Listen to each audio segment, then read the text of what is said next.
Hey everyone, welcome back to 4:44 p.m. I got another video here for you today. This video is going to be just me sharing something interesting with you, or at least I think it's interesting. But first off, I wanted to address something. I've been getting a lot of comments on my videos about like bad camera angles, or not liking to look at my hands, or I need to get better lighting, whatever. Just, not necessarily like negative comments. They're more, of constructive criticism comments to try and help me out. But the thing is that I'm not making videos to do like tutorials or explanations of how I, break down and do the actual modding of the watches or the watch builds that I do or anything like that. I'm just sharing things with you guys. There's plenty of fellow watch modders out there that make, elaborate, detailed videos of, how they mod watches or how they think you are supposed to mod a watch. Everybody's going to have their own technique, and there's no exact, way that you need to follow in order to do it correctly. It's pretty much going to be whatever your style is, and how you it works for you. Everybody has their own techniques and their own workbench that they're going to work on, and their own tools, and it's all good, man. It's just, that's not my thing though. My thing isn't making videos about trying to give detailed tutorials with the best photography and close-ups and macro shots and music and cutting and voiceover narrations and all that stuff. I don't do that, none of that. I have too much work to do, and on top of the fact that I'm a single dad raising kids on my own, teenagers I should say, and working a day job at the same time. So I'm 43 years old, just turned 43, and I don't have time or patience to sit there and try to make a elaborate videos and stuff, even though I'm perfectly capable of doing that. I just don't want to spend the time and energy or money on equipment. I like using my iPhone, which is right up here above me, filming and making cool videos just to share, as the content that I like to put on my channel. So anyhow, with that being said, I am going to share with you this. This is a watch that I just picked up, and it is from June of 2010. It is a Seiko Quartz watch, and I picked it up because I had recently discovered an article. I forget how I even came across the article, to be honest with you. Let's see if I can zoom in a little bit here. I forget how I came across the article. I think it just popped up somehow when I was doing a search for something, but it's from a article on Worn and Wound, which I'll put a link to the article in the description of this video. But it is an article from Worn and Wound from July 18th of 2011, which would have been about a year after this watch was made. So at that time, this watch was pretty much a popular model. It has since been discontinued. I don't know exactly when it was discontinued, but it was. But anyhow, this writer of this article was explaining how, this model number SNDA65, which is the model number for this watch, and let's see here, the case back reference is 7T92-0. Oh man, my eyes are getting bad. 0JS0, I think it is. Anyhow, I don't know, you might be able to pick it up in the light better. So anyhow, goes on to in the article, he goes on to describe how this watch caught his eye, and it ended up being a nice little watch that he picked up. Quartz chronograph. It has the screw down stainless steel case back. It's he's got all these specs on it. It's a 43.5 millimeter case width. Thickness is 11 millimeters, and it's a 22 millimeter lug width. But anyhow, I was reading through the article and he was explaining how, you know, it's just a all-around great watch. And I really like the design of it. I like this military look. And it kind of reminded me of my SNZG, I think 17 is what I have, but that I had modded. But anyhow, I'd been recently looking at some of the Hamilton Jack Ryan watches, and almost pulled the trigger on one, but I was just like, you know what? Just got done with Christmas, and, you know, the holidays and everything kind of took a toll, as they do on everybody. So I didn't really want to, you know, spend that kind of money on a new watch, even though it is automatic. But I think that's how I actually came across the article on this. Was I was looking at those watches and somehow decided to start looking up. Yeah, it's kind of all coming back to me now. I'm old now. You got to give me a minute to get the old brain ticking right there. But anyhow, I think I did a search on Seiko chronographs to see if they had anything similar, and came across the article for this and was reading about it. So anyhow, it piqued my interest, and I decided I wanted to find one. Well, I didn't know that they'd been discontinued, so after realizing that they'd been discontinued, I, you know, found that the search for one was actually going to be quite hard, and I couldn't find one. I mean, I found plenty of them that said that they were, you know, available to purchase at a store, but every time you click on the link to whatever website had it for sale, it was obviously out of stock because it's been discontinued and supplies have run out. So anyhow, you gotta excuse me, I'm still getting over this nasty cold I've had, so my voice is a little raspy and keep clearing my throat. But anyhow, I couldn't find any used either on eBay or anything. So what I decided to do was I found some pictures on Google, and then was able to see the caseback reference number, because going off of the model number wasn't finding me any results, you know, for used models. And what I've discovered when searching for Seiko watches that I like, a lot of times when you're looking for previously owned, a lot of people won't know the actual model number of the watch. So it makes it a lot easier if you have the caseback reference number, because that's what a lot of people list previously owned Seikos under, because they don't know the model number, so they list it as that. So lo and behold, I put in a search for that number and came across this one after many, you know, minutes of scrolling down on eBay, and found it. And the guy actually had it, or the person I should say that was selling it, actually had it listed on 2 different sites, eBay and I forget the other one. But anyhow, it was the same listing, same pictures, everything. And the pictures were really good enough to where I could see that the watch was original, hadn't been messed with. And they listed it as, you know, working fine, you know, and that they had just changed the battery. So that was a positive. Anyhow, they had it for sale for $110.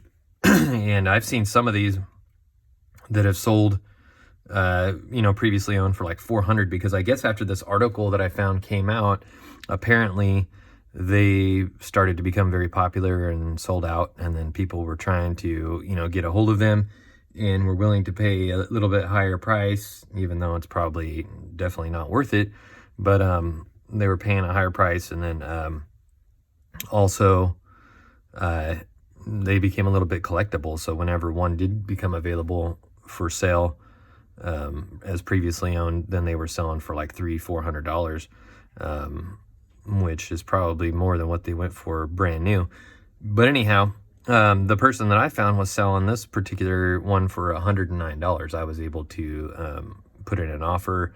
We went back and forth, a couple counter offers, and I got it for $85, and that included shipping to me from Hawaii. So anyhow, I got it, and it was just as described. I mean, it's from 2010. It's got this ion, like, kind of, I don't know what this finish that Seiko calls this finish, but it's a PVD coating, obviously.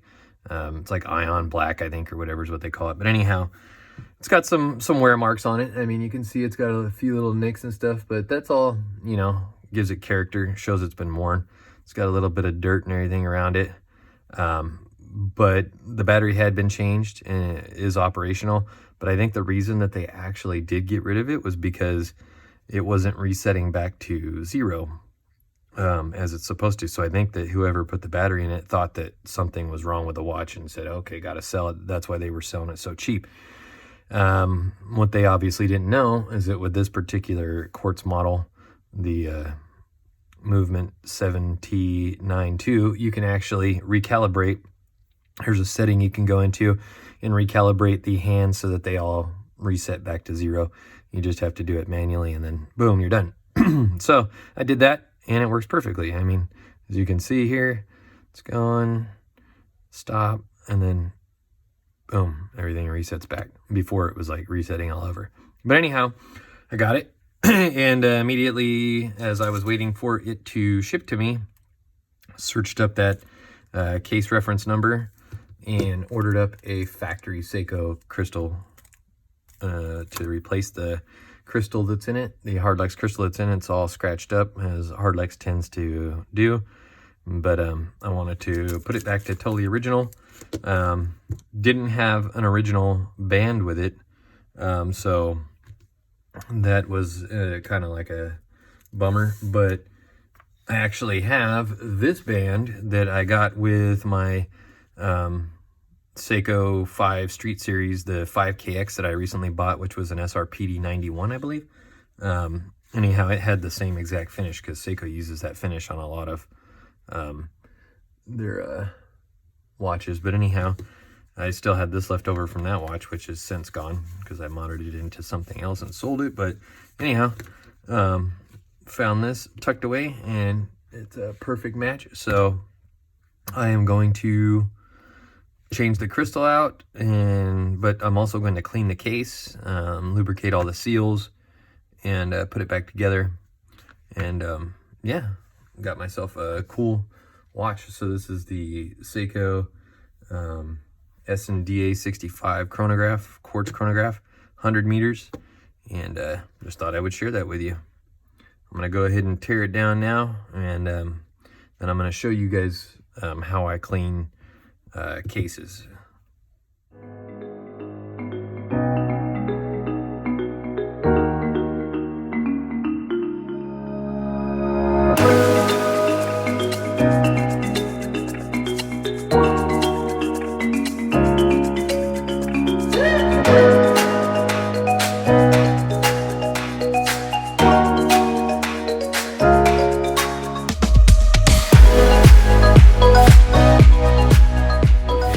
See, I've got it all disassembled now.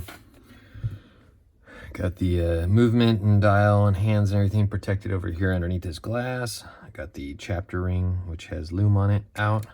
The retaining ring, which holds the chapter ring in.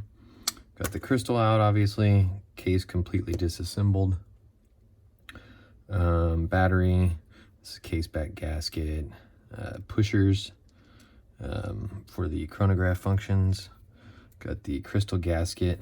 As long as this crystal gasket isn't marred up, I can reuse it. So that's what I'm going to do. I will clean this as well, and then I'll take off all the gunk and arm cheese that's on there. I like No BS Watchmaker calls it arm cheese, and then you got Spencer Klein calls it grunk. Anyhow, I've got the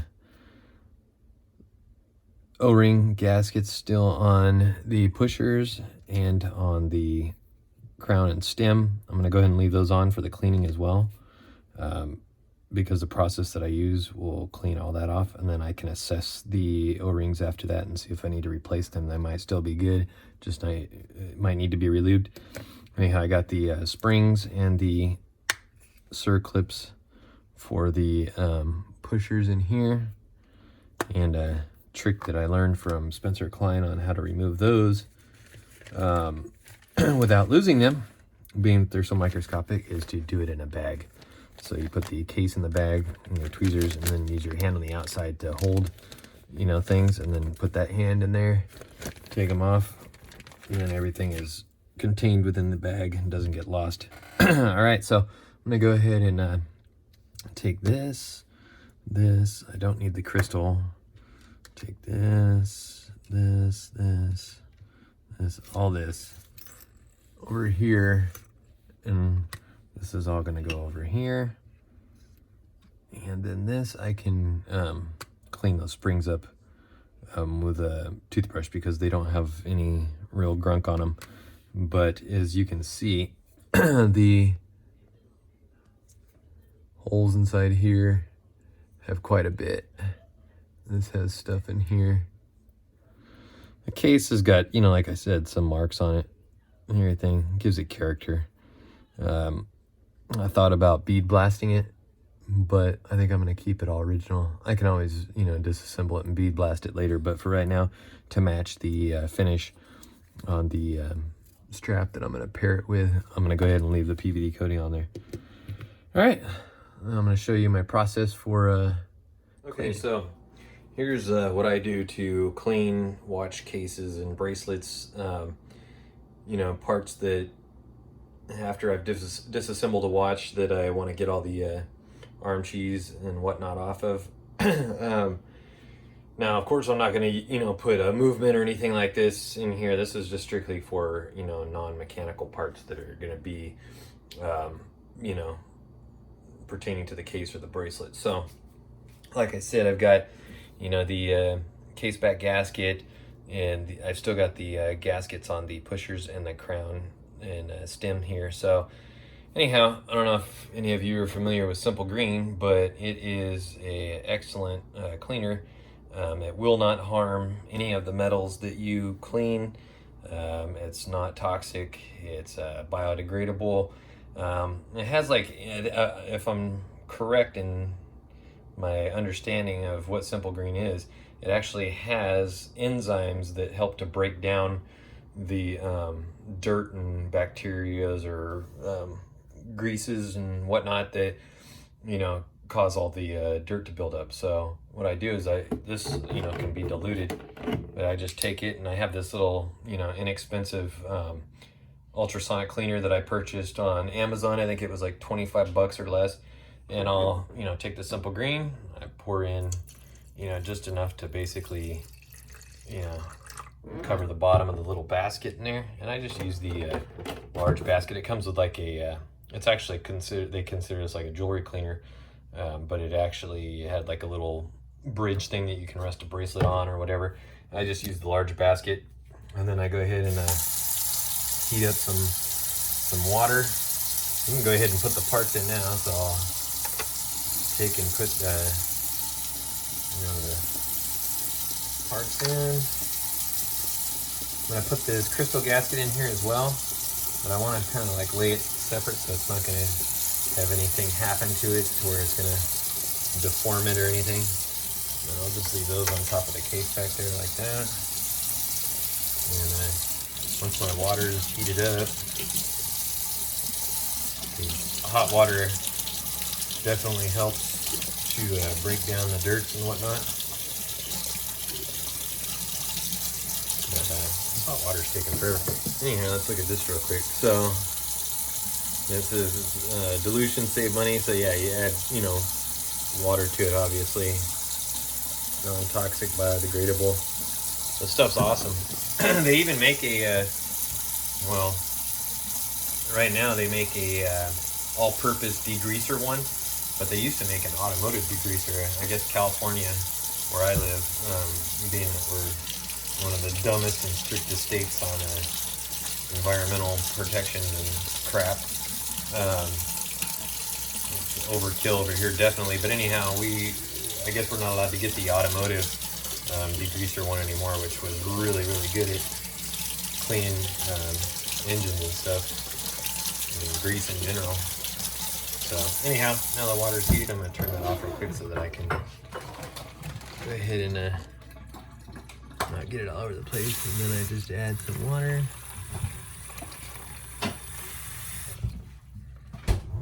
So now it's got hot water in there. Go ahead and close it, and I'll put it on the max setting, which is 480 seconds, and then start that, let that run, and then I'll come back and basically take everything out, go over it with a toothbrush, you know, to break everything else down, rinse it off with some warm water, dry it out on a paper towel, and then I'll put the watch back together. So anyhow, that's my technique for cleaning up you know, cases and bracelets, and I'll show you obviously the finished product of what it looks like when it comes out. I don't know how the sound is going to affect this video, but as you can see the ultrasonic working in there. You can see all the little dirt and debris getting moved around in there. I'm telling you, simple green stuff works good. Okay, so everything's clean now and dry. As you can see, looks a lot better. There's no more arm cheese in the holes anywhere. The cool thing is you can feel the cleanliness of the case, like it feels like it's just like brand new metal. I don't know, it sounds weird, but whatever. Anyway, everything is nice and clean. Every nook and cranny of the crown, and it doesn't even the simple green doesn't even affect the thread locker in any way that is used to on these screw-in stems. Pushers are clean. So I'll go ahead and lube up. And so the gaskets on these still have good shape to them, and they still feel good as far as the rubber goes. So I'm going to be reusing those, just lube them up. And then, of course, the crystal gasket, as you can see, is in perfect shape. Came out nice and clean. So I'll be reusing that, as well as the case back gasket, which is a flat case back gasket, and it's still nice and soft, not hard, so can reuse that as well. I'm gonna get started, put the new crystal in after I lube these things up. Actually, I think I'll wait and lube those up later and just get this crystal in right now. Okay, so it's all back together, new crystals in it. As you can see, it makes a world of difference with a new crystal. Put the battery back in, had to reset the calibration on all the hands back to 0, but you can tell that cleaning really made a difference. Everything's lubed up, so there it is. It's all back together. It was really difficult getting those little circlips back on the posts. It was quite frustrating, but you know, let's go ahead and put it on the strap here.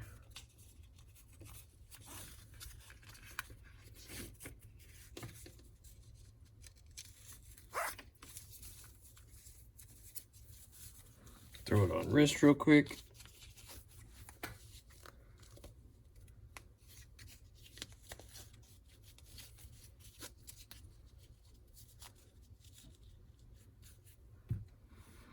All right.